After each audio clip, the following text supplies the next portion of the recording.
Hey guys, welcome to Football Masterclass series. Today we're gonna take a look at the match between RB Leipzig and Tottenham Hotspur in the Champions League knockout stage. There have been a lot of postponed matches due to the COVID-19, but the Champions League isn't going anywhere.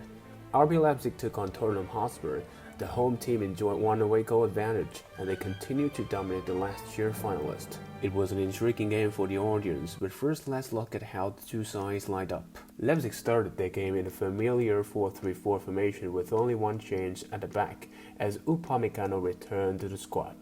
In the opposition side, what looked like a major change in tactics as Mourinho fielded an exact formation with Leipzig with notable absences of Son and Kane, but during the game they reverted to their traditional formation of 4-2-3-1 with the dropping of Ogier.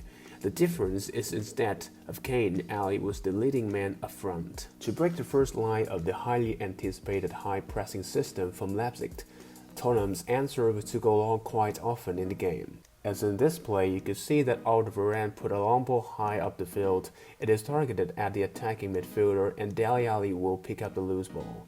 However, this type of play is often tricky and ineffective, as the opposition players have more time to react and man-mark the ball receiver. As for Leipzig to break out the first line of pressing, they prefer a flexible approach.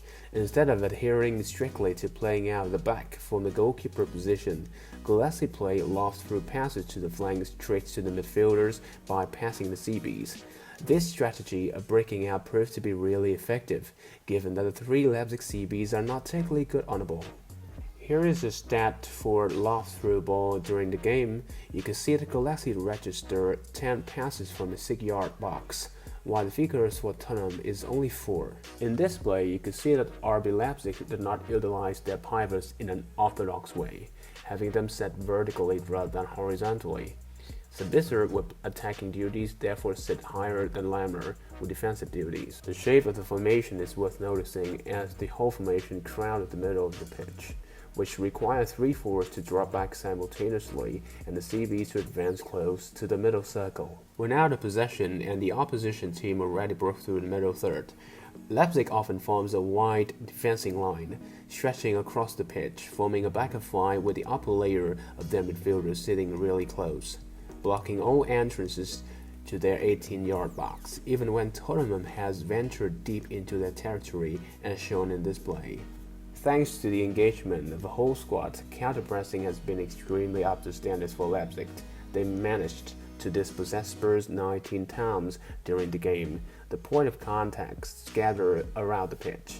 This is quite astonishing given that the quality of Spurs' squad. It is worth to emphasize that this is almost quadruple of Tottenham's stat in terms of dispossession. Leipzig defensive phase has been quite well versed.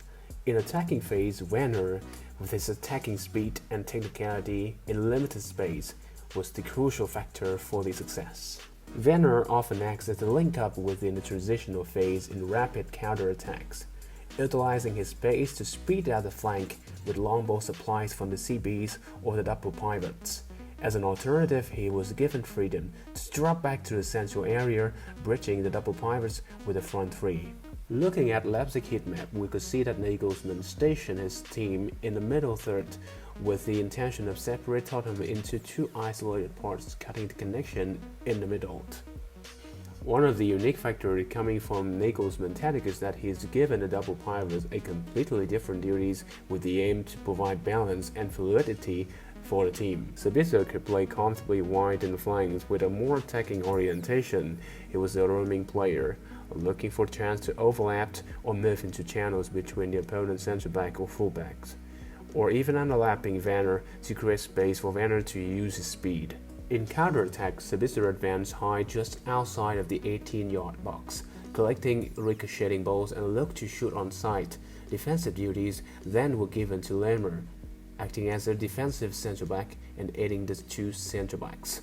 Paying close attention to how Leipzig's pressing system works, we could see that the pair of Nkunku and Stick did not press Dyer and Alderweireld but let them advance.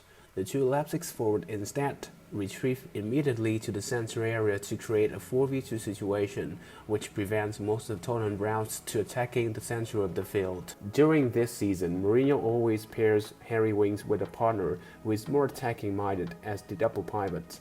This time, Lo Celso carries the role of linking play between the defensive third and the offensive one. With the advancing of Lo Celso, Ali and Wura would often switch places during the game for Ali to join Lo Celso in midfield. The front three would continue constantly switching places to create different combinations of attacking personnel. A major problem as a result of multiple injuries that Tottenham had at the moment was that the distance between each line of players was often widened when the possession is lost. This is a clear sign of fatigueness. Tottenham's work rate was not enough to close the gaps between the lines. The result was that as the game progressed, Leipzig increasingly had more space to operate. For Tottenham, what we often see from the Portuguese dugout is his decisive change earlier during the game if his side is on a huge disadvantage. It was quite clear in this match that they lacked creativity in the midfield, or at least some changes should be done to glue the first line with the second line of the formation.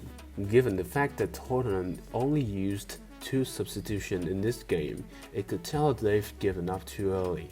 To sum up a frustrating night for the English club, Tanganga said farewell to Germany with a rather horrible tackle on Upamecano, which went down immediately, but his team advanced in the competition.